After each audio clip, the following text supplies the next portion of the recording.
Мисалы Түгөлбай Сыдыкбек бир жолу айтып калды. Азыркылар кыргызчаны түшүнбөй калды дейт. Мисалы эрик челге эшик арт десем эч ким түшүнбөйт экен дейт. Кимдер түшүнбөгөн ушуну?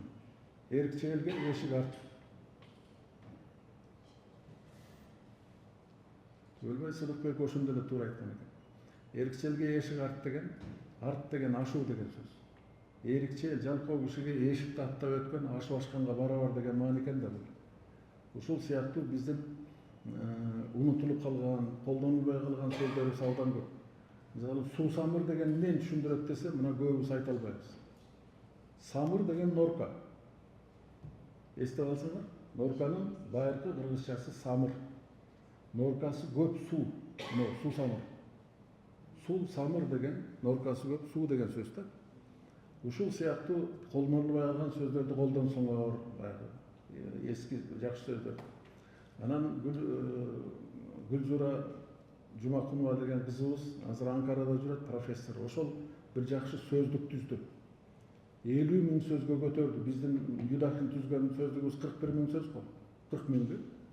Ошону 50 000ге көтөрдү. Көрсө биздин кыргыздардын колдонулбай калган эски сөздөрү эле бир 10 000 дейт. Аны түрктөр колдонот экен. Мисалы түрктөр мына бир сөздү эле айтып коеюн. Күчүк.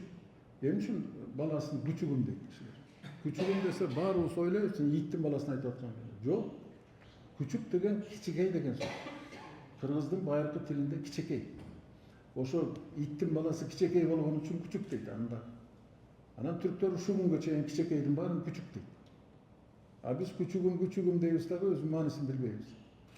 Бул биздин колдонулбай калган эски сөзүбүз. Ушул сыяктуу 10 000 сөздү алып чыкты. Ошол сөздүктү таптырып, анан пайдалансаңар, өзүңөрдүн баягы берип аткан кабарыңарда орусча сөздүн ордуна өзүңөрдүн байыркы мыкты сөздөрүңөрдү алып чыксаңар, кандай сонун болор эле.